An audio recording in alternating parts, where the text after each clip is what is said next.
the program as we continue in our series of Business Builders Boot Camps. Today we focus on getting your business online. Now, like it or not, the biggest challenge for every Australian business is to have an online presence. You've got to do it.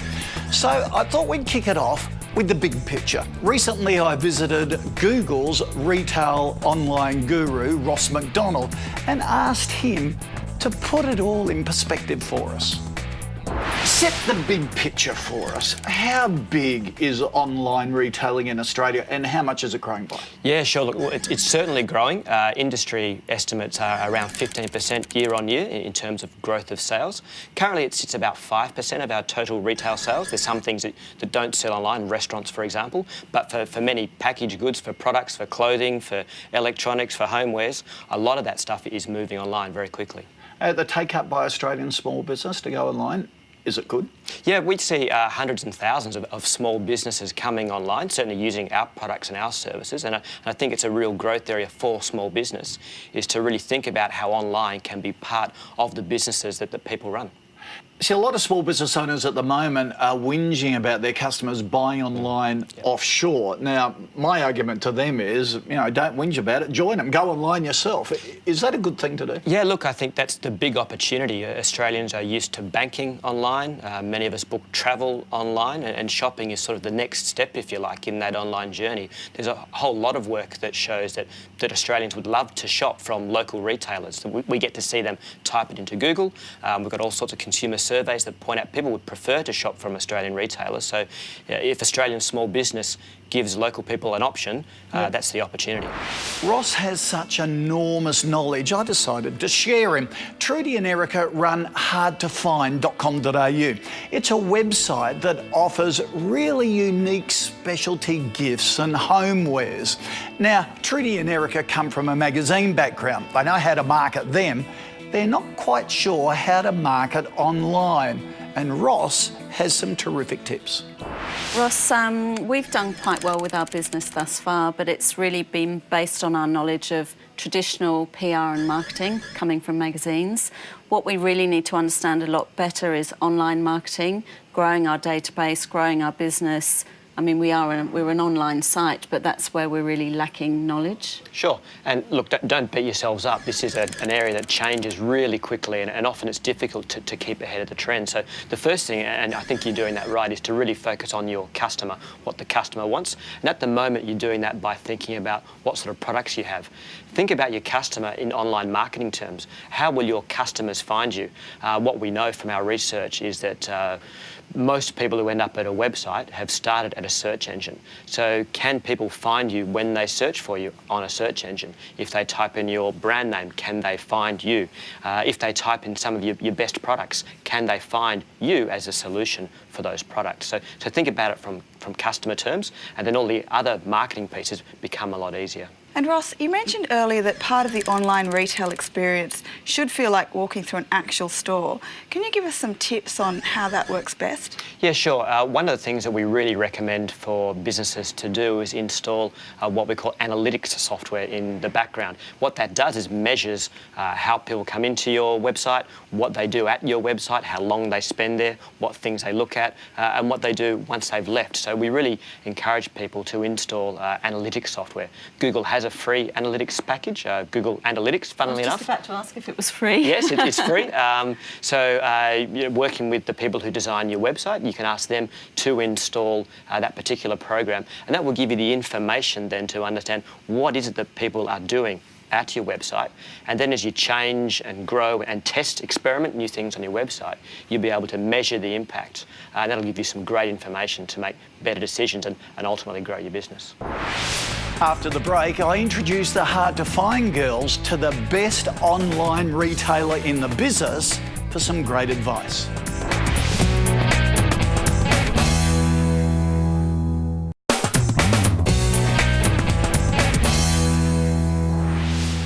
Ruslan Kogan is Australia's online retailing guru, and I've got to say, the scourge of bricks and mortar retailers. His Kogan.com website is phenomenally successful. Now, if Trudy and Erica wanted advice on online retailing, Ruslan is the man. So I got them together and let the girls loose. We bought our shopping cart sort of off the shelf and had it customised, but we're now looking at starting from scratch and building a site just for us, as it were. Do you think that's a good idea? Yeah, it's all based on certain needs. For instance, at Kogan, it's all custom-made website, and that's because there are a lot of things that we wanted to do that there weren't any available solutions out there to do. So you have to assess your needs. You have to say, well, out-of-the-box shopping cart, which is great in terms of being cost-effective and then passing that value on to your customers, but does it meet all of your needs? Does it let you, market to your customers in the way that you want to? Does it give you the flexibility you need with how you position things on the screen? Does it let you make the checkout process as easy as possible and things like that? So when we ran through that sort of evaluation, we said, well, look, there's out-of-the-box and off-the-shelf solutions that will meet 70% of our needs, but we really care about these other elements and these certain things which it didn't do, so we had no option but to build it ourselves. So I guess for any business it's important to sit down and say, well, exactly what are our needs, and then evaluate what can an out-of-the-box solution do for you and what can a customized solution do for you, and then obviously take the costs into account as well. So it's very unique to each specific business, but you really have to try line up your needs and what you want to do with what's out there and available. We've done a traditional marketing campaign using print media, but we're really interested in understanding more about online marketing. Yeah, certainly. Well, for us, it's very important to know exact facts and return on investment of every advertising dollar we spend. We want all of our advertising to be trackable. We want to be able to monitor it, and we want to make sure that it's effective in order to ensure that we're running our business as efficiently as possible, and as a result, customers get the best possible value. We found that doing all of this sort of stuff online is the best way to go about it. For instance, with Google AdWords, we know exactly what search terms someone searched to get to our site, how long they spent on our site, and did they purchase or not. We know for every dollar we spend with Google how many dollars of revenue it resulted in, and then we can keep optimizing that. On top of that, I flick through a newspaper during my morning coffee all the time, and in the evening, I'm like, do I even remember any of the ads I saw? And I usually don't, because there might be one or two products I'm interested in buying at the moment, but I see ads for health insurance or a different bank or, things like that. My view on advertising in today's age is that, Google AdWords is awesome. It should be taught at every university. There's marketing professors out there who don't know about Google AdWords.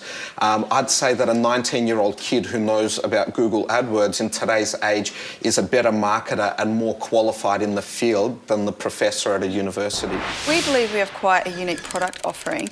How do we differentiate ourselves from all the other online gift stores, in particular with regard to SEO, which we're only just scratching the surface with? Yeah, certainly. Well, the important thing to understand when it comes to SEO is, well, what are people actually searching for? Now, your product is very unique, but I'm sure there are thousands of people out there typing in all sorts of search terms to find that unique gift for a friend or for someone special. So you have to understand what people are searching for firstly, and you can do that through tools such as Google Insights.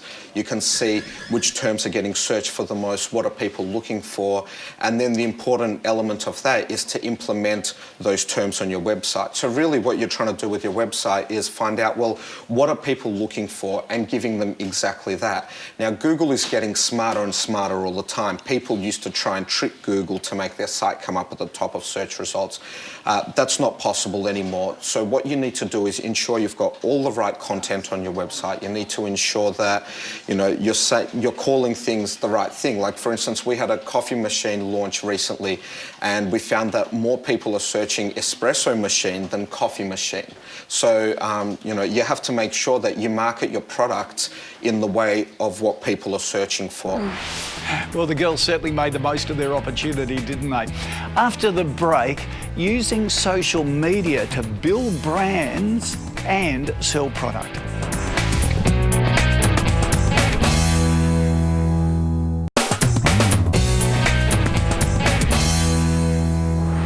Well, have having a website presence is really a given in today's business. Most haven't added a social media strategy onto that website presence. Those that have are really reaping the benefits. Gazelle Liari makes the best cupcakes in Australia, I reckon, under her Gourmet's brand. She's using social media as part of her marketing strategy, but wants to do it better. Now, Dell Computer's social media guru, Richard Binhammer, was visiting Australia recently, and we put them together. What do you think the cost of not being involved in social media is for businesses? Should everybody be involved, or is this more particular to some businesses? I think social media is probably more relevant to some businesses than others. And I think that businesses need to have the right objective, as you have stated, you know, wanting to engage and really connect with customers and have that meaningful kind of customer relationship. I don't think that there's necessarily a business that should stay out of it. I just, you know, it's most relevant for people that want to do it the right way, I think. And it's going to work for the people that want to do it the right way, and ultimately not work for others. But increasingly, in all aspects of social media, we're seeing huge uptake, and it's not just a consumer play. I mean, there are business-to-business involvement in social media that works as well. So I think it's a phenomenon that kind of is sweeping across the board in different ways and shapes and forms, but has to be done right. Are there any examples of small companies that are using social media more effectively than others? You might look at here in Sydney at the Sydney Writers Centre. You know, they've got a virtual classroom. They're teaching people all over the world how to be better writers, all out of a small base here in Sydney, and it's all been done through social media. They've expanded and grown. Zappos in the United States is an online high-end kind of retailer for shoes, special shoes, and lots of fancy running shoes and all that kind of stuff.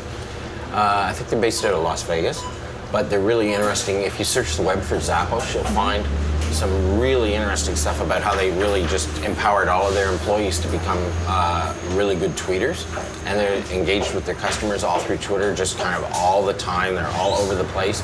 The other interesting thing about Twitter is as you build on Twitter, you will find that your reach is exponentially increasing, you know, because every one of those people that connects with you, they're connecting with, you know, 100 or 1,000 or 500 of their other friends.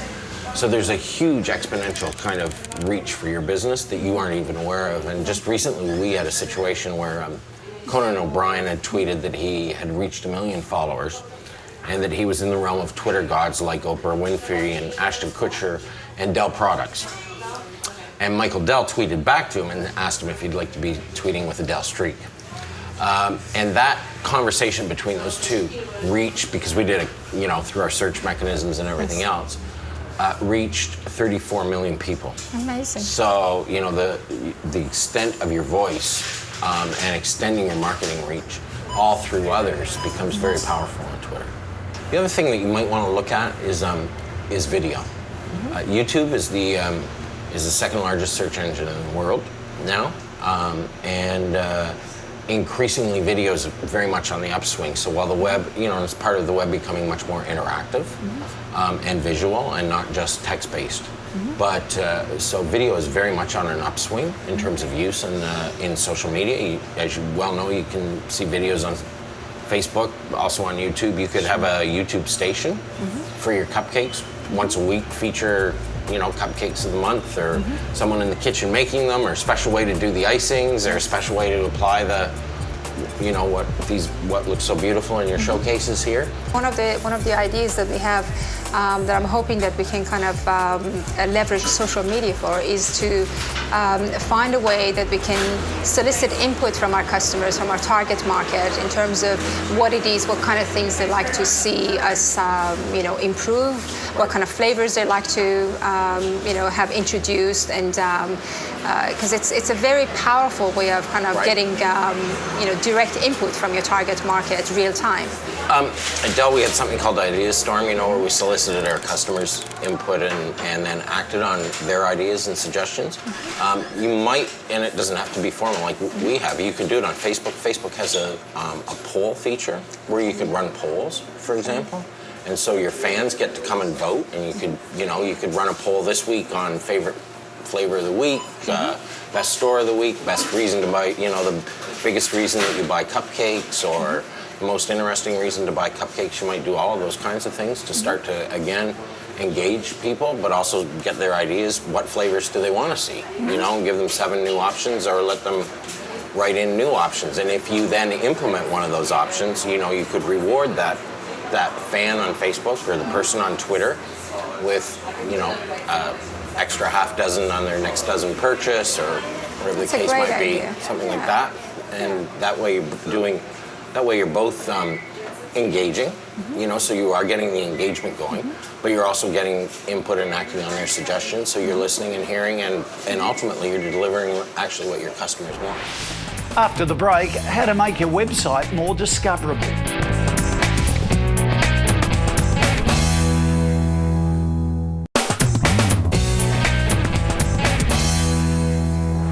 The web is a wonderful business opportunity, but if your customers can't find your website, it's not worth much. The key is making sure your website is discoverable.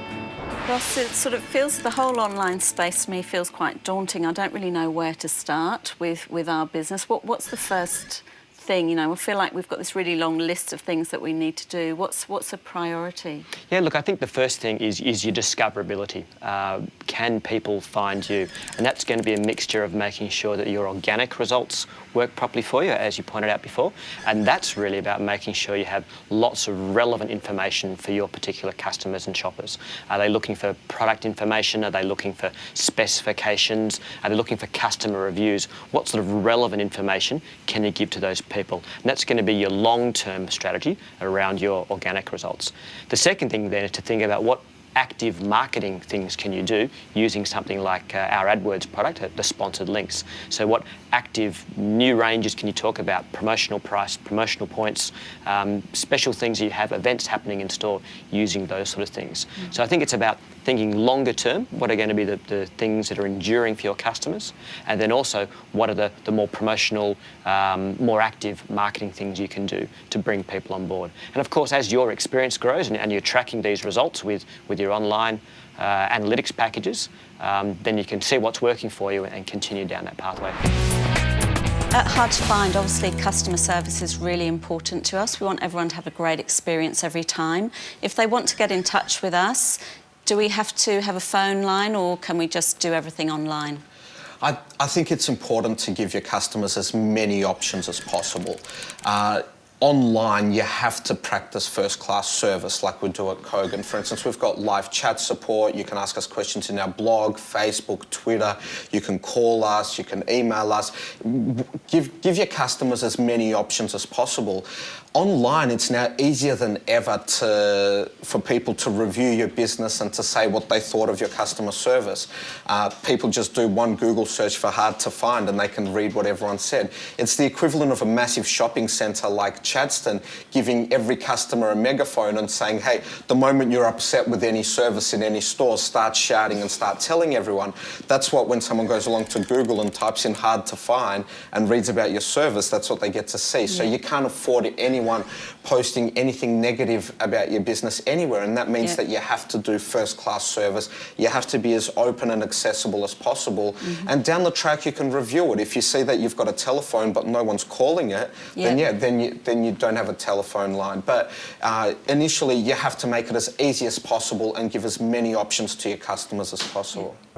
Another thing that we're experiencing is that we get lots of emails in terms of feedback from our customers who are very, very happy about the products, about the service that they've received, but it's very much of an individual kind of, the email is directed at the customer service manager, and you're staying up all night answering all the emails one at a time. Exactly. Right. So if there was a way that we could kind of take this to a more, public forum, as the social media sites would be, then a lot of people would hear about the good and the bad, which I'm very comfortable with. Well, again, what you might consider doing is take the answers over, say, a month and pick the best 3. And, they also happen to be the most common 3 questions, but you've answered them over and over and over again. And next month, those three questions that get asked and answered, instead of answering them just privately in the email, post them also on your Facebook page. with a link from your Twitter page. Yes. And say it's a question of, call it the question of the month and the answer of the month from you guys. And then again, you could do, on your next order of 12 cupcakes, get an extra 6 free or something like that. And so again, you're building a relationship, you're rewarding customers for their loyalty, for their input, for their involvement, and build it from there. Well, that's all we have time for today's show. Hope you've enjoyed it. If you want any more information, just go to kochiesbusinessbuilders.com.au and also follow us on Twitter and Facebook. I'll catch you next time.